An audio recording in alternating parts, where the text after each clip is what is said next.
Nah, saya harapkan kita membuka kitab Markus pasal yang ketiga.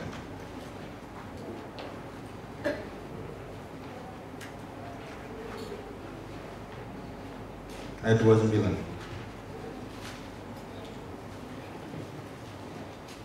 Ada istilah yang kita perlu tahu ya, benar-benar perlu tahu. Konteksnya ini adalah Yesus dan Beelzebul. Beelzebul itu diambil sebagai Baal ya. Jadi Baal itu, El itu Allah juga sebenarnya. Jadi Elohim itu bukan hanya untuk Allahnya orang Israel, tapi juga itu Elohim itu termasuk Yahweh itu bisa salah digunakan oleh bangsa Israel ya. Waktu mereka membuat lembu emas, itu Harun meminta bangsa Israel untuk memanggil lembu emas itu Yahweh.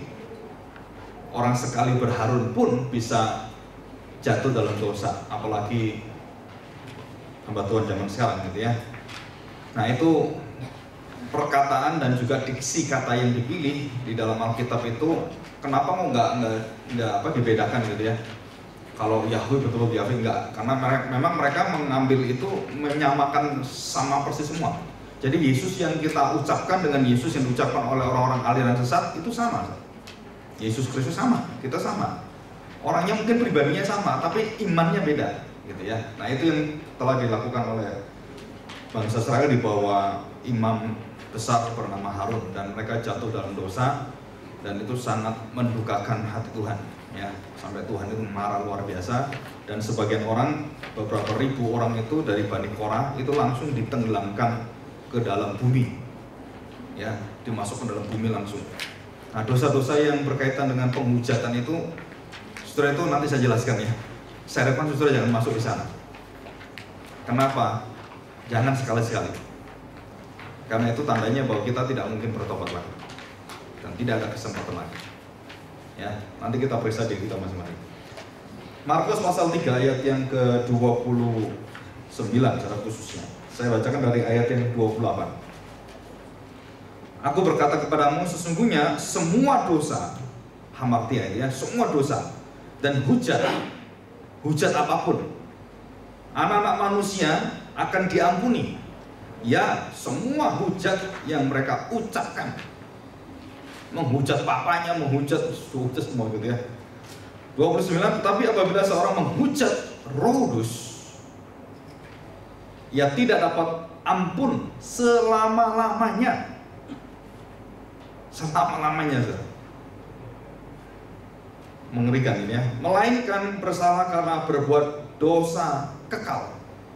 Nah, kita akan bahas ini, istilah dosa kekal. Jadi apakah ada dosa kekal, ada dosa bisa dimaafkan gitu ya, dosa nggak sadar, dosa sadar itu kadang-kadang ada di Alkitab. Nah kalau kita nggak teliti, saudara, itu kita akan jatuh di dalam banyak kesalahan konsep dan penafsiran, maka kehidupan kita salah. Maka pentingnya firman Tuhan dipelajari, supaya saudara betul-betul firman itu yang menuntun kita, bukan ajaran orang. Pendeta ini ngajar ini, nggak peduli saya. Kembali ke Alkitab, saudara cek semua, dan benar nggak seperti itu. Kalau benar, nah berarti kamu benar. Jadi benernya bukan ke orangnya, tapi firmannya.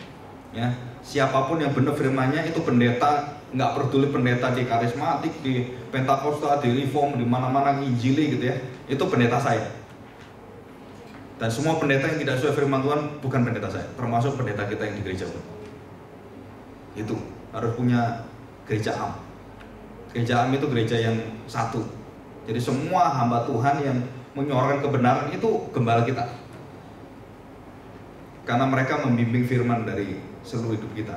Jadi bukan hanya di gereja kita gitu ya, yang lokal memang kita bergereja, tapi orang-orang yang diberkati Tuhan itu dan memang hidup berdasar kebenaran, saudara dengarkan, itu gembala juga, karena mereka adalah gembala-gembala yang dipilih oleh Gembala yang agung. Jadi saya ulangi, saudara perhatikan, tetapi apabila seorang menghujat Roh Kudus, ia tidak mendapat ampun. Bukan diampuni ya, tidak mendapat ampun. Artinya tidak ada kesempatan sama sekali selama-lamanya, melainkan bersalah karena berbuat dosa kekal. Mari kita berdoa ya. Tuhan, kami sungguh gentar di hadapan-Mu, karena kami tahu kadang kami tidak sadar apa yang kami perbuat. sehingga pada waktu kami mulai mendukakan Tuhan, menjauh daripada hati Tuhan, sampai kami memadamkan api daripada roh Tuhan.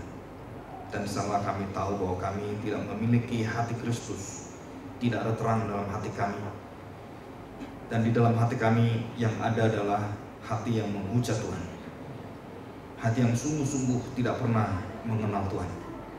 Jika tanpa pengampunan, tanpa kekuatan dan pengorbanan penebusan Yesus Kristus, maka tidak ada di antara kami satupun yang bisa memasuki hidup yang kekal.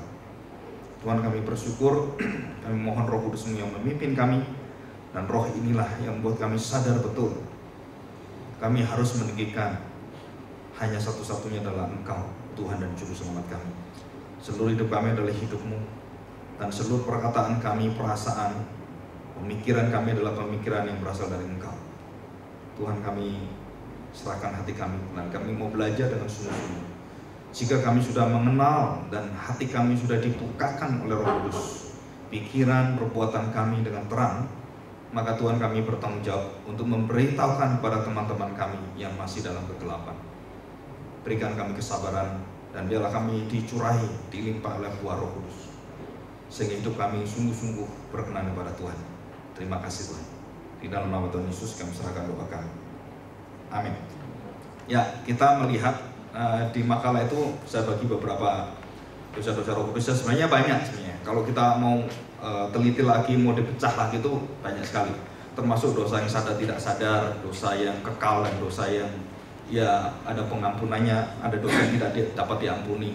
Nah, kita membaca, sebenarnya kalau kita membaca firman Tuhan tadi dengan konteks yang ada, kita lihat ayat yang ke-30. Ia berkata demikian karena mereka katakan bahwa ia kerasukan roh jahat. Siapa yang kerasukan roh jahat? Mereka menuduh siapa itu? Tuhan Yesus dikasih dia ngomong, kamu itu kemasukan roh jahat. Nah, saudara perhatikan baik-baik, setiap ada hamba Tuhan yang betul-betul menyuarakan kebenaran dan mendisiplin, termasuk anaknya, Arsis Sproul, anaknya jatuh dalam dosa seksual. Billy Graham, cucunya cerai. Ini baru saya dapat tadi malam, 2 hari ini. Cucunya Billy Graham cerai. Anaknya Arsis Sproul yang menjadi presiden Sproul Ministry itu, menggantikan papanya, jatuh dalam dosa. Istrinya karena kanker mati, dan dia akhirnya dalam kegalauan gitu ya. Laki-laki biasa kan gitu kan, nggak ada istrinya, nggak ada ini, nah kegalauan. Nah, dia kemudian dapat email, dan di email itu ada pornografinya, dan dia buka, dan apa yang terjadi? Dia kecanduan di sana, dan dia nggak bisa menahan diri, dan terbongkar karena salah satu namanya adalah anaknya dia, terbongkar, dan dia bayar, dan itu ada sistem bayarnya. Nah, setelah akhirnya papanya Arsis Sproul yang senior itu langsung pecat anaknya. Dan saya di Facebook saya berikan hati saya. Kalau kita menghadapi, kalau itu anak saya, kalau itu anak kita gitu, apa yang Tuhan lakukan? Apakah pemecatan cukup seperti itu? Ataukah ada lebih dalam dari itu, kasih Allah yang luar biasa itu? Nah, saudara, di situ saya lihat, saya post di Facebook saya dan saya beritahukan the best semua daripada yang dilakukan oleh Papa adalah love, not judge atau justice. Jadi saya waktu mendisiplin anak saya karena saya cinta kamu, bukan karena saya benci kamu. Kamu memalukan papamu, bukan. Tapi karena saya mencintai jiwamu. Jadi itu beda sekali. Ya. Nah, ini berkaitan dengan dosa-dosa seperti itu. Nanti kita akan melihat bahwa apa yang terjadi dalam hidup kita, keluarga kita, anak kita, saudara, kita harus tahu betul-betul ini dosa-dosa apa ini. Kok sampai nggak bisa tinggalkan kecanduan gitu ya. Waduh, kalau orang udah pegang gadget itu, main Subway Surfer itu nggak bisa di stop gitu ya. Nah, itu termasuk ketagihan ya. Ada berkaitan dengan ketagihan atau kehausan. Kalau orang Kristen kehausan kebenaran, dia selalu mencari kebenaran. Tapi kalau orang berdosa, kehausan apa? Nafsu, uang, kekuasaan, kedudukan, kehormatan. Aja seperti apa ya, kayak magnet gitu, yang nggak bisa berjuang mati-matian. Itu bahaya sekali ya, kita harus hati-hati. Nah, di sini dikatakan bahwa Yesus dituduh kerasukan roh jahat. Jadi waktu Yesus mengusir orang-orang itu yang kerasukan itu dan rohnya diusir oleh Tuhan, Yesus dituduh malah dia yang ngusir pakai roh jahat. Maka Tuhan Yesus mengatakan bahwa sebenarnya roh jahat itu kerajaannya tuh kompak. Orang Kristen banyak gak kompak ya. Tapi kalau kejahatan di dalam dunia roh itu kompak mereka. Kenapa? Kerajaan mereka itu bersatu sebenarnya. Tuhan Yesus memberikan rahasia ini kenapa? Karena banyak orang berpikir, wah kalau kita ini berantem, bertengkar, pecah gitu ya, berarti iblis itu suka pecah. Salah. Iblis suka memecahkan kita, tapi dia bersatu loh. Iblis selalu bersatu dengan anak buahnya, nggak pernah pecah dia, menyatu terus. Tapi menyatu bukan di dalam pokok anggur, menyatu di dalam apa? Di dalam dosa yang begitu besar. Jadi mereka kompak di dalam dosa, menutupi dosanya. Nah itu di situ. Jadi Yesus waktu memberikan mujizat-mujizatnya, dia dituduh bahwa mujizat itu berasal dari roh jahat. Saudara, ini adalah dosa yang tidak dimaafkan. Bagaimana mungkin kebenaran itu dikatakan kejahatan? Bagaimana mungkin kejahatan dikatakan kebenaran? Itu dosa menghujat Roh Kudus. Dan setiap hari ini kita lihat orang yang korupsi nuduh orang yang baik seperti kayak Ahok gitu ya, dianggap korupsi.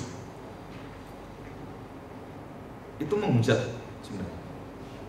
Karena mereka bukan orang percaya, bagi kita nggak ada masalah gitu. Kenapa? Pasti mampus kan, pasti mati, pasti masuk neraka. Tetapi kalau itu orang Kristen tahu kebenaran dan dia mengatakan itu kepada hamba Tuhannya yang menyatakan kebenaran, dan dia marah dan dia menolak, dia mengatakan kamu hamba Tuhan nggak benar,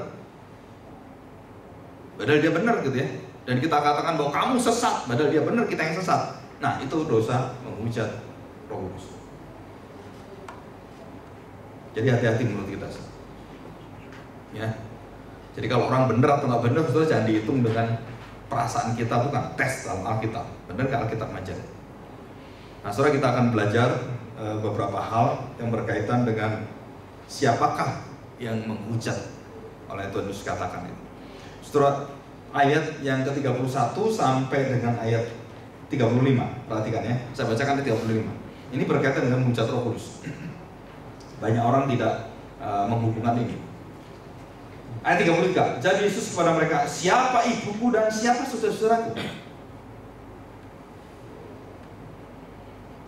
Saudara, menghujat Roh Kudus itu ada berkaitan dengan kolusi dalam pelayanan. Kita harus hati-hati.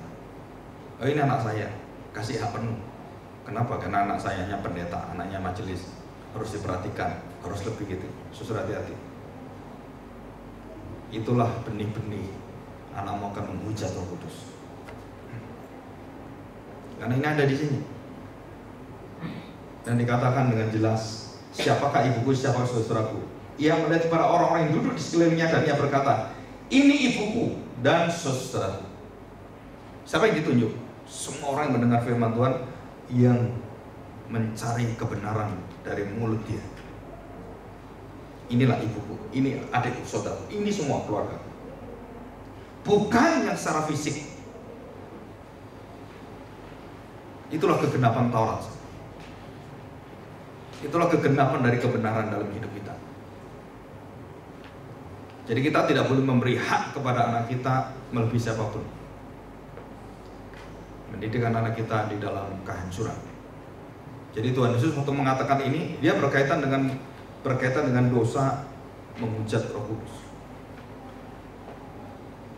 Nah, saudara, waktu Tuhan Yesus mengatakan kalimat itu memang menyakitkan bagi keluarga, memang menyakitkan bagi kita. Tetapi itulah etika kerajaan Allah. Itulah prinsip hidup kekal. Kenapa? Karena kita akan bergumul, kita punya saudara dari segala bangsa. Saudara tidak boleh menghina satu bangsa pun, termasuk Afrika yang jelek, keriting, hitam seperti itu. Orang katakan, wah hitam jelek. Kalau putih bagus. Nah, saudara, dosa-dosa yang menghujat Roh Kudus benih-benihnya itu ada. Bangsa Israel tidak pernah diampuni oleh Tuhan karena dosa mereka menjunjung tinggi bangsa Israel menghina bangsa lain. Kami bangsa pilihan, mereka bukan. Mereka bangsa kafir. Itu yang membentuk dosa Roh Kudus, menghujat Roh Kudus ini. Diskriminasi. Saudara, ini kalau saya jelaskan begini, saudara kan agak kaget juga gitu. Wah, masa seperti itu? Benih-benih yang mulai subur. Ya, nah saudara, ini dikatakan, barang siapa melakukan kehendak Allah, dialah saudaraku laki-laki dan dialah saudaraku perempuan, dialah ibu. Gak disebut bapak karena Yesus bapaknya udah mati, gitu kan? Alasan secara kehidupan yang sudah lama itu dianggap bahwa Yusuf sudah meninggal dunia. Nah, saudara, kita belajar di dalam konteks Markus bahwa Tuhan Yesus dituduh melakukan menghujat Roh Kudus, padahal dia melakukan kebenaran dan dia memakai kuasa Roh Kudus. Dia dituduh menghujat Roh Kudus. Jadi setiap orang yang melakukan kebenaran dan kita jadikan tidak benar, kita tuduh tidak melakukan kebenaran, tapi dia benar. Jadi kalau ada orang benar, kita nggak suka. Ada orang yang betul-betul menegakkan disiplin, kita nggak suka. Nah, saudara, itu gejala-gejala kita menghujat Roh Kudus. Itu membentuk dosa maut itu, Roh Kudus. Nah, ini unik sekali ya, Markus memberikan ini. Kenapa? Karena Markus berkaitan dengan Yesus adalah guru dan dia adalah seorang murid, seorang hamba. Maka Markus, seluruh kitab Markus itu ada keunikannya, berbeda dengan Matius dengan Lukas. Nanti kita pelajari. Nah, di sini Markus menjelaskan tentang kehambaan dia sebagai seorang murid. Nah, saudara, kalau seorang murid betul-betul murid Tuhan Yesus, berarti dia mendengarkan apa yang dikatakan Tuhan Yesus. Dia betul-betul melakukan apa yang dilakukan Tuhan Yesus, tidak peduli dia saudaranya secara fisik, secara jasmani, biologis atau bukan. Semua adalah keluarga di dalam kerajaan Allah. Jadi we are the new family, the new community, the new humanity. Jadi kita semua dalam satu humanitas yang sama di dalam Kristus itu. Jadi semua orang tua yang merindukan dan juga kehausan akan kebenaran dan dia melakukan hidup sungguh-sungguh kudus di hadapan Tuhan, itu saudara kita, mama kita, papa kita, dan adik-adik kita. Nah, saudara punya hati itu. Tidak peduli bangsa apapun, tidak peduli dia miskin atau kaya. Nah, itu hati yang tidak menghujat Roh Kudus. Tapi jika saudara mulai mendiskriminasi, nggak mau gereja saya kan gereja khusus HKBP, orang-orang Batak doang. Gereja saya kan gereja Chinese. Nah, saudara, itu gejala-gejala kita menghujat Roh Kudus. Ya. Kenapa? Karena itu ada di sini di Markus. Nah, kita lihat di dalam Matius, ya. Kita lihat di Matius. Saya akan bahas ya. Saya baca dulu, nanti baru kita bahas secara detail. Matius 12 ayat 32. Nah, saya akan jelaskan ini, saudara. Jadi kalau Markus berkaitan dengan dunia roh, yang berkaitan orang-orang Farisi yang menganggap Yesus memakai kuasa kegelapan untuk menyatakan kebenaran. Padahal tidak mungkin gelap itu menyatakan terang. Terang menyatakan gelap. Tidak mungkin, karena pohon yang baik pasti apa? Buahnya baik. Kalau buahnya jelek pasti buahnya. Nah, itu ada di ayat 32 dan 31 sampai 33. Betul nggak? Matius 12 ayat 32. Ya, saya bacakan ya. Apabila seorang mengucapkan sesuatu menentang anak manusia, ia akan diampuni. Tetapi jika ia menentang atau melawan Roh Kudus, ia tidak akan diampuni. Di dunia ini tidak, dan di dunia yang akan datang pun tidak. Jadi waktu di dalam kairos dan waktu dalam kronos tidak ada ampunnya. Jadi ucapan dan perbuatan kita, siapa bilang tidak mempengaruhi hidup kita? Karena kalimat jelas menunjukkan bahwa saya pohon yang baik atau bukan. Jika saya ngomong sembarangan, Yesus nggak apa-apa lah, Yesus mau disembah nggak apa-apa, nggak apa-apa. Nah, berarti dia mulutnya orang-orang yang tidak membawa dalam keserupaan dengan Tuhan. Nah, mulut seperti ini yang bahaya sekali. Ya. Ayat 33. Perhatikan. Jikalau suatu pohon dikatakan baik, maka baik pula buahnya. Jikalau suatu pohon kamu katakan tidak baik, maka tidak baik pula buahnya. Sebab dari buahnya pohon itu dikenal. Hai kamu keturunan ular beludak. Saudara, ular beludak bercabang, lidah terus nggak bisa satu, betul kan? Selalu mendatangkan kekacauan, katel, mendatangkan penyakit, mendatangkan maksiat, pokoknya itu. Jadi ular bludak merupakan satu binatang yang mewakili hujat Roh Kudus. Dan siapakah ular bludak itu? Ahli Taurat, orang Farisi, imam-imam, pendeta-pendeta, penginjil-penginjil, majelis-majelis. Betul. Kalau kita bawa itu pemimpin ke dalam pemimpin zaman sekarang, ke dalam Tuhan Yesus zaman sekarang, sama nggak? Sama. Dan itu sangat mengerikan. Seseorang yang mempunyai pemikiran dunia dan dia masuk ke gereja, dia tidak pernah mau diatur oleh firman Tuhan, dia tetap mengatur. Nah, itu dosa menghujat Roh Kudus. Dia sedang menuju pada maut. Karena di gereja tidak boleh kita memakai prinsip-prinsip yang ada di dunia. Dan siapakah yang biasa memegang pimpinan? Pimpinan di atas semua, pemimpin gereja semua. Dan itu mengerikan sekali. Jadi kalau Tuhan Yesus sekarang ada di gereja kita, dia pasti marah. Hai ular bludak, mungkin saya juga digitukan oleh Tuhan Yesus. Betul nggak? Kalau saya nggak benar-benar mencintai firman-Nya, oh mengerikan. Saya kalau tiap pagi ingat, tiap malam ingat gitu ya, apa yang saya kerjakan, apa saya perbuat. Saudara itu nggak ada kata-kata lain kecuali Tuhan belas kasihi hamba. Nggak ada lain. Nggak ada kebanggaan apapun. Kalau orang bisa katakan, wah Bapak gini, nah itu omong kosong. Nggak ada kebanggaan apapun kecuali saya bangga cuma satu, memiliki Yesus. Nggak ada yang lain. Nah, setelah ini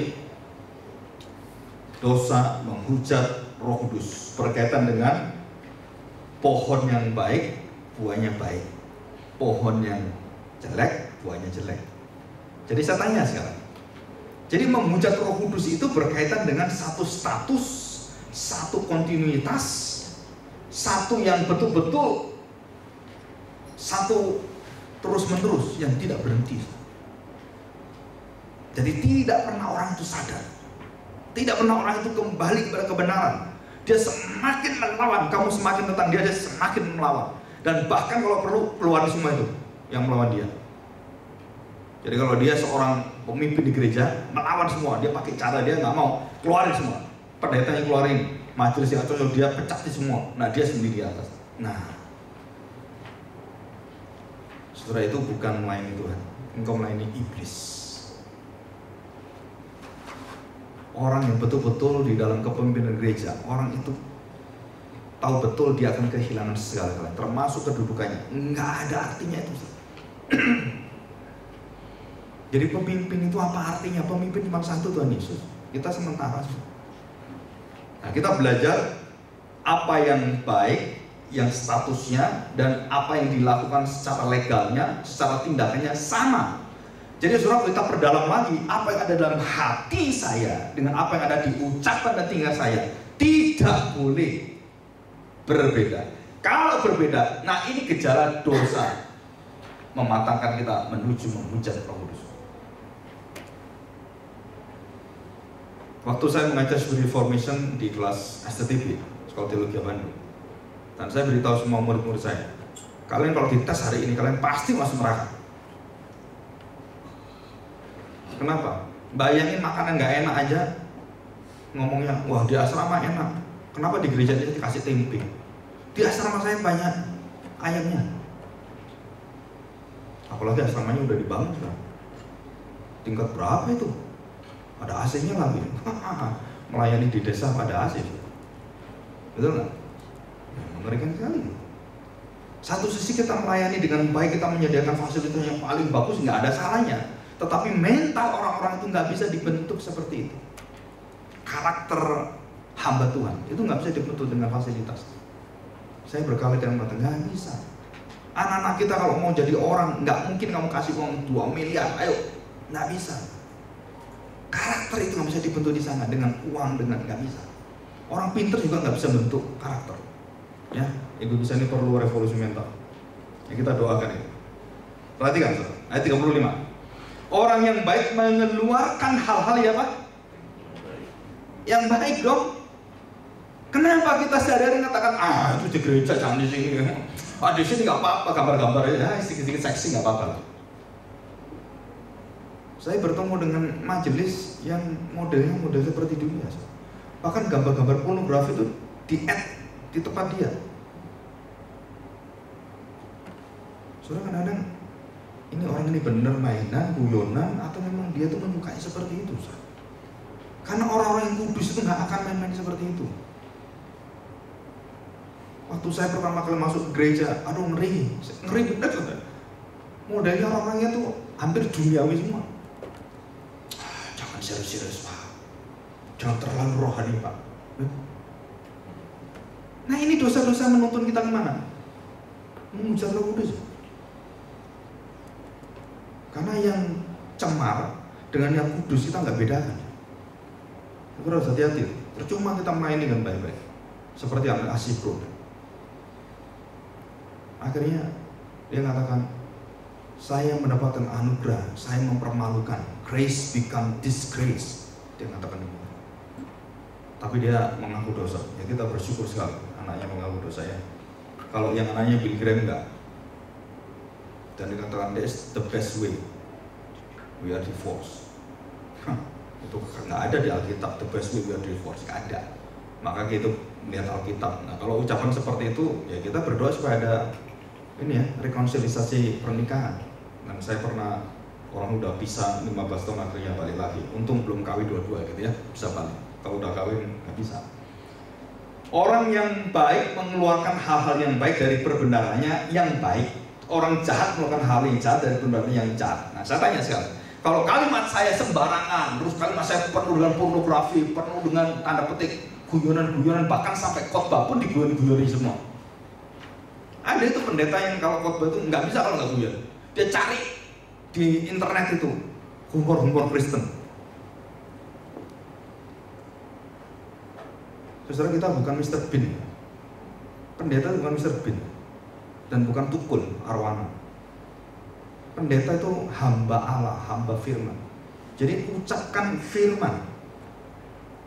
Kalau itu berkaitan dengan tentang contoh-contoh kehidupan dan membuat orang tertawa, itu bukan karena kita mau tertawakan orang. Karena itu contoh yang kebodohan-kebodohan kita bawa, nggak masalah. Tapi kalau nggak khotbah, nggak pakai ini, nggak pakai guyonan, nggak mantep saya, nah itu dosa luar biasa itu. Itu udah kebiasaan yang harus dihapus dan bahaya sekali, ya. Dan itu dikatakan oleh John Stott, salah satu dosa kemalasan seorang hamba Tuhan, the laziness yang paling disukai oleh iblis, ya.